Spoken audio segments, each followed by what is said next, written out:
Hi, it's the opinionated Jewish grandmother.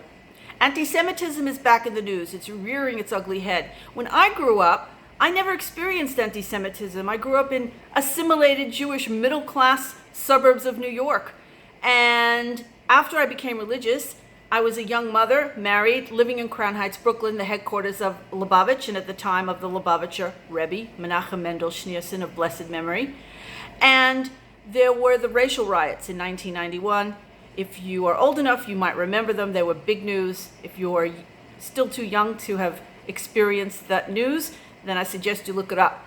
There were 3 days of rioting of blacks against the religious Jewish community in Crown Heights. And it was August 1991, a regular Shabbos. After Shabbos was over, a friend of ours came over and told us that he heard that there'd been some trouble and a Jew was attacked. We didn't know anything yet. And then it started, and we started to hear screaming and yelling. I could hear from my apartment. They were screaming, "Kill the Jews, kill the Jews." Glass was being thrown all over the place. And it was pretty scary. Never experienced anything like that in my life. And there were cops everywhere. If you don't know New York, I'll tell you that the police in New York are not like police in other cities. The police in New York are like an army. And they were out in full force and on all the streets of Crown Heights.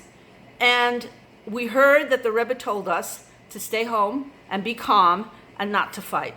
And it was pretty much like the fog of war. We really didn't know what was going on. We heard a Jew had been hurt. We heard a black child had been killed. What happened was the Lubavitcher Rebbe had a motorcade, and with the motorcade, one of the cars went through the red light, and a child was accidentally killed. A black child was accidentally killed.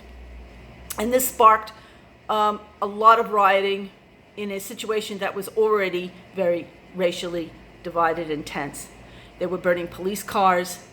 They attacked Jews, and they attacked a young Jew named Yankel Rosenbaum, who was surrounded by a group of blacks, who was stabbed, and eventually he did, unfortunately, lo aleinu, pass away. Now, my point is that anti-Semitism was something that was so new to me, this type of anti-Semitism, and I was terrified. I was absolutely horrified. As we were sitting in our apartment, the alarm went off. What do I mean by the alarm? Well, Crown Heights has an old-fashioned horn from the World War II era, which is an air raid horn, which was used to signal when the Rebbe was speaking. So the horn went off during the riots, and we knew that the Rebbe wanted us to come to his synagogue, 770, to hear him speak. And I was terrified. I didn't want to leave the apartment. But my husband said, no, the Rebbe called, we have to go. So we took my son, who was a baby, in the baby carriage, and we went in the car. We went through the back streets. And what we saw was terrifying. We saw people screaming and yelling and throwing and fighting, and we saw police. Every few feet, there were more police.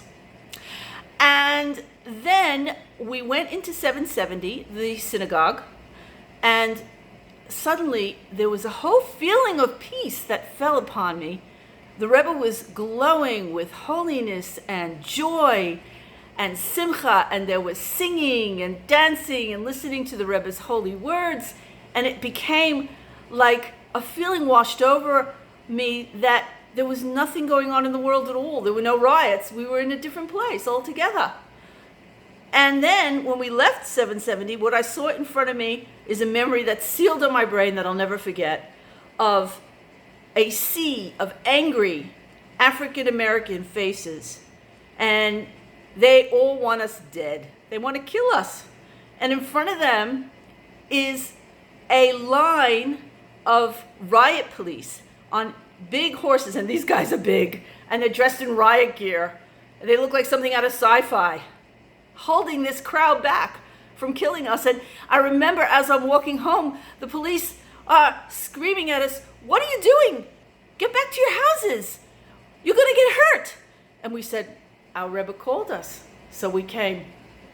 Another time I was walking, and I said to one of the policemen said to me, "Our mayor doesn't want us to fight."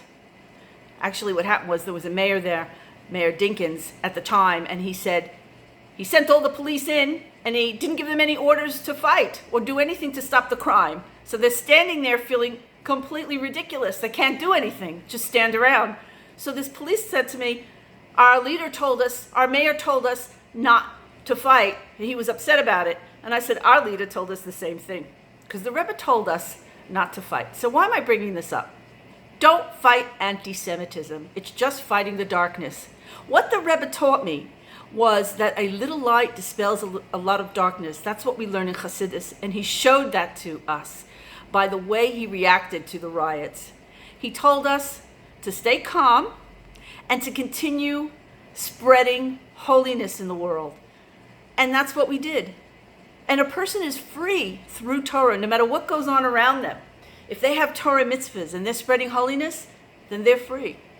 And, it was amazing to me how the juxtaposition of the feeling and the atmosphere inside the synagogue with the Rebbe as compared to outside, it was almost like the redemption had come inside the synagogue and had not yet come outside. So that's what it means to live with redemption, to live with the feeling of freedom and holiness. There are a lot of organizations in the Jewish world, and they really spend their time and huge amount of effort and money, and they mean well, going around and fighting anti-Semitism. And every time they see a swastika or every time they hear of an incident, they report it. I don't know what that accomplishes in the end. We can fight the darkness all we want. The Torah teaches us that when the Torah was given at Mount Sinai, anti-Semitism came in the world. And the Hebrew letters for the word Sinai and the word Sina, which means hate, are the same letters. This is part of the exile or the gullus that we're living in. What we need to do is get out of the gullus. And how are we going to get out of the gullus? Not by fighting the darkness, not at all. We're going to get out of the gullus by adding the light, one more mitzvah, and just keep on one foot in front of the other. And that's the lesson I learned from the Lubavitcher Rebbe.